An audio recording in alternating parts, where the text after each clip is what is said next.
Ray Fittipaldo of the Pittsburgh Post-Gazette, great writer, well-trusted, well-versed in the Pittsburgh Steelers, says, quote, some assistants will go. They just haven't been announced or leaked yet, which is, good to know, because we sat here saying, I don't know who's going to leave. And every day that passes, you know less and less. As far as major moves go, maybe Tomlin could get one of the coaches who doesn't land a head coaching job. The Browns added Mike Vrabel last year as a consultant. The Steelers should do that this year with some coaches who are currently out of a job. I personally, if we'll start the conversation here, think that is a fantastic idea for the Pittsburgh Steelers. I think it's perfect. If the Pittsburgh Steelers go and get a consultant or even two consultants and say, you are our next Brian Flores, see if you can make it work. Because I think you could, but it comes with this. I would believe that the Pittsburgh Steelers have or should have more intention to add a defensive consultant on the defensive side of the ball than the offensive. I would look at it simply and say, go get the next Brian Flores. Go get Gerard Mayo, who, I get it, just got fired, but was a good linebackers coach in New England, well trusted on Bill Belichick's staff for a little while there. Feel like that's a decent option to come in here and help a little bit. Go get, I don't know, who else is out of a job that is a defensive coordinator and who could use a job. Go get a Larry Foote who's interviewing for the Lions DC job, and if he doesn't get it, bring him in for a much bigger role in Pittsburgh. I don't know who the options are. What I know is this. Mike Tomlin, it is not about going and getting a consultant or an assistant or a bigger coaching name so that you could plug and play wherever. It is about simply having guys that you can trust and trusting them. Because you don't need Mike McCarthy on the offensive side of the ball, which would be the one, right? If you're thinking offensive consultants, offensive coaches, Mike McCarthy would be the guy that you went out and got, that you just said, Mike, you're from Pittsburgh, come back home, be the offensive guy for the Steelers, help Arthur Smith. We're talking potentially the biggest, also possibly the worst offensive coaching staff to ever exist, but could be fantastic if it works out. But that's the thing. None of it works out if Mike Tomlin doesn't take his foot off the gas and say, you know what, guys, you drive. We're good. I'm going to sit back and I'm going to allow my coaches to coach, because that's the biggest part of this entire offseason. Nothing has anything to do with the moves you make or the changes that are in place if you as a head coach are going to control it all and not be able to control it well. That's what Mike Tomlin does. Is why wasn't Justin allowed to do more? Because Mike Tomlin told him he wasn't allowed to. Why does the defense go to soft zones in moments where everybody knows don't go to soft zone? Because Mike Tomlin doesn't want to. Everybody blames every other coach, but it comes down to Mike T pretty much all the time. And I think Mike Tomlin is fine as a head coach. Go let your coordinators, go let your new consultants, whoever, be coaches. Because I would love to see what Arthur Smith brings as a real offensive coordinator with Justin Fields.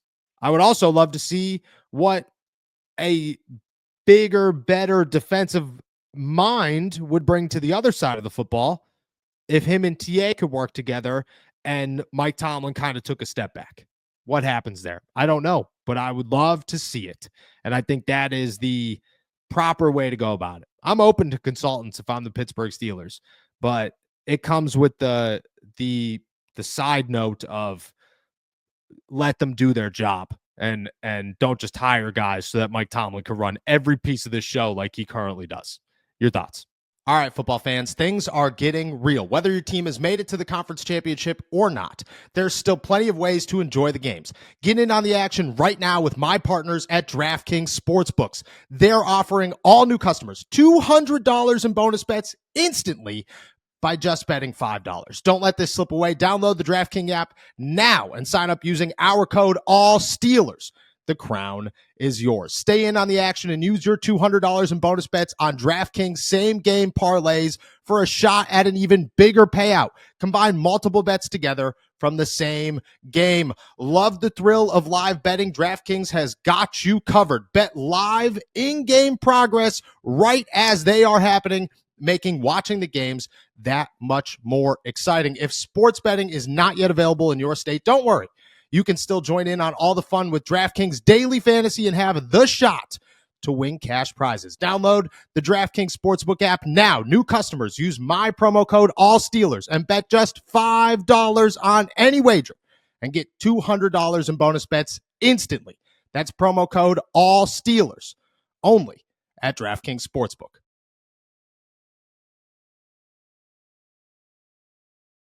Yeah, I certainly think that when you watched this team the last month of the season and into the playoffs, it was pretty apparent that while Mike Tomlin's message might not have been stale, the actual game plan, the actual decisions, and the ideas on the defensive side were. Everything was stale. So in this instance, if you're bringing in somebody who's going to kind of shine a different light on your defense, shine a different light on some of the weapons that you have on that side of the ball, or if you do it on the offensive side, new ideas is never a bad thing, especially when this team has been mired in mediocrity over the last 5 seasons. 10-7, 9-8, 8-8. If somebody comes in like a Robert Saleh who still hasn't found a home and he tells you, hey, maybe you should be doing this instead, and you're actually going to listen and allow that to happen, then yeah, that's always a good thing. New ideas are always a good thing as long as you have the right person to accept, ingest, and then put into action those ideas. Is Mike Tomlin that person? We'll have to wait and see. It worked with Brian Flores, so it worked to some degree already. So if you go out there and do it with a Robert Saleh, if you go out there and do it with a Larry Foote, if you do it on the offensive side with a Mike McCarthy, it's only a good thing. New ideas, I like. Consultants, I like. But Mike Tomlin has to be open and receptive to it, and he has to utilize it correctly. Yep, I agree. That's what this all comes down to. Like, I want to spend almost a full episode going through how the Pittsburgh Steelers fix their team and get into 2025 and become a contender. And I think I have a pretty good plan laid out on how to do it. And at some point, I do want to give that plan to you guys, possibly tomorrow. I don't know. But at some point, I have the plan. I put it together. Obviously, easier said than done.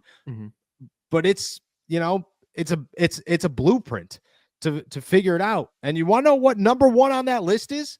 Back the hell off and just let it happen.